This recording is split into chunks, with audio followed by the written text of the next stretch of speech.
พุทธศักราช 1171 ยุคที่พุทธศาสนายังคงเจริญรุ่งเรืองในประเทศจีนพระภิกษุวัย 29 ปีรูปหนึ่งได้ตัดสินใจเดินทางไปตามเส้นทางสายไหมมุ่งหน้าสู่ดินแดนอันเป็นต้นกำเนิดของพระพุทธศาสนา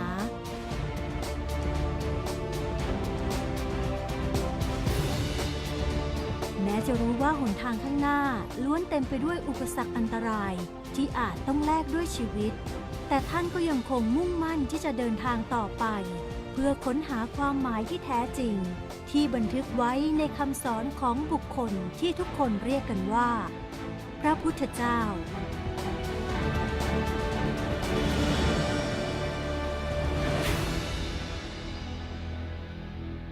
ซึ่งจริงๆถ้าพูดถึงพระถังซัมจั๋งเนี่ย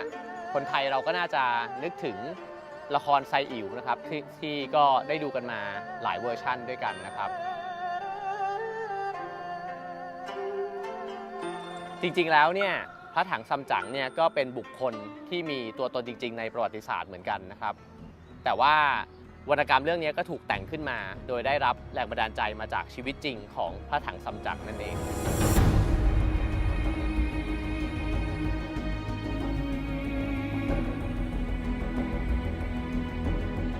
สิ่งที่น่าสนใจไปกว่านั้นก็คือการเดินทางครั้งนี้จะไม่ใช่แค่ตามรอยพุทธศาสนาบนเส้นทางสายไหมในเชิงกายภาพเท่านั้นนะฮะแต่ยังเป็นการตามรอยการเดินทางภายในที่แฝงอยู่ในวรรณกรรมไซอิ๋ว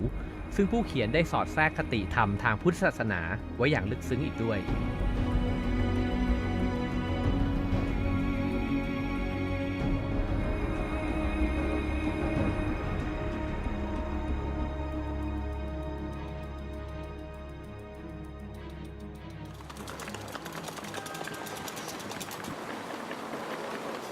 เราเริ่มต้นเดินทางครั้งนี้ที่เมืองลั่วหยางซึ่งเป็นบ้านเกิดของพระถังซัมจั๋งหรือที่คนจีนออกเสียงว่าเฉวียนจั่ง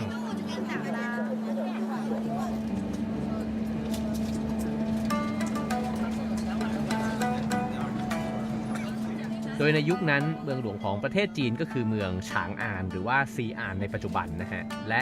ลั่วหยางก็อยู่ห่างจากฉางอานประมาณ380กิโลเมตร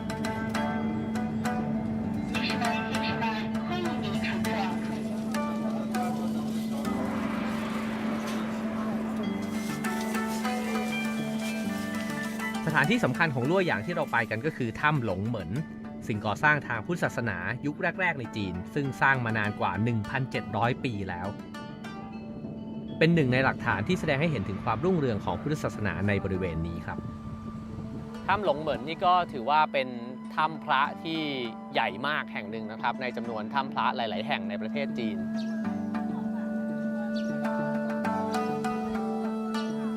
ถ้ำพระในลักษณะนี้นะครับก็มีประโยชน์ใช้สอยเป็นส่วนใหญ่เนี่ยจะเป็นห้องปฏิบัติธรรมบางแห่งก็จะเป็นห้องสวดมนต์นะครับแล้วก็บางที่ก็จะทำไว้เป็นห้องนะครับเพื่อที่จะเป็นที่พักของพระสงฆ์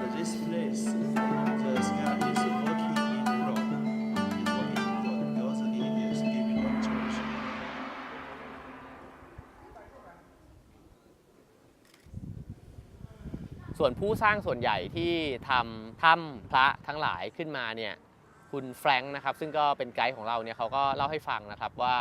ถ้ำทั้งหมดเนี่ยถูกสร้างขึ้นตามรัชสมัยของผู้ปกครองนะครับซึ่งก็คือพระเจ้าแผ่นดินนั่นเองตามสมัยต่างๆเนี่ยพอเปลี่ยนสมัยก็จะสร้างถ้ำพระใหม่ขึ้นมานะครับนอกจากนั้นเนี่ยก็จะเป็นพวกชนชั้นสูงทั้งหลาย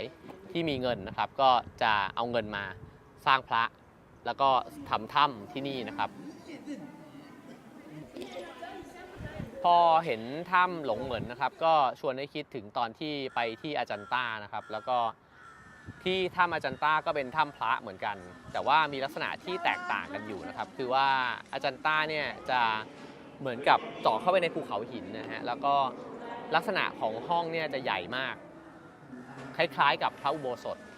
คล้ายๆกับว่าคงจะมีคนจำนวนหนึ่งที่เข้าไปประกอบพิธีด้วยกันนะครับแต่ว่าถ้ำพระของจีนเนี่ยจะมีลักษณะเฉพาะในแบบจีนก็คือว่าเป็นห้องขนาดที่ใหญ่สุดก็อาจจะไม่เกิน10ตารางเมตรนะครับก็แต่ลักษณะการแกะพระเนี่ยก็จะเป็นการแกะพระจากหินเหมือนกันแต่ว่าลักษณะที่เราเห็นได้ชัดเจนเลยเนี่ยก็คือ ถ้ำพระที่หลงเหมินเนี่ยหรือว่าจริงๆก็คือลักษณะของจีนแทบจะทั้งหมดเนี่ยเป็นห้องเล็กๆซึ่งจริงๆก็สะท้อนนะครับว่าผู้คนในสมัยนั้นเนี่ยก็น่าจะให้ความสำคัญกับการปฏิบัติค่อนข้างมาก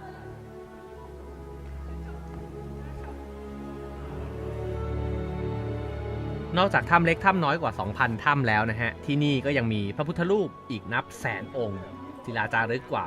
2,500 แผ่นโดยทั้งหมดก็ทยอยสร้างต่อเนื่องกันมายาวนานกว่า 600 ปีนะฮะ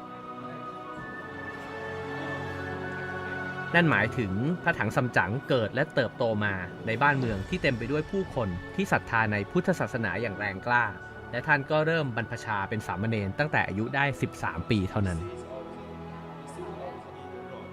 If we compare the Buddhism situation before and after Xianzhang went back, how about the Buddhism in China? Xuanzang, the time where Xuanzang went to India is,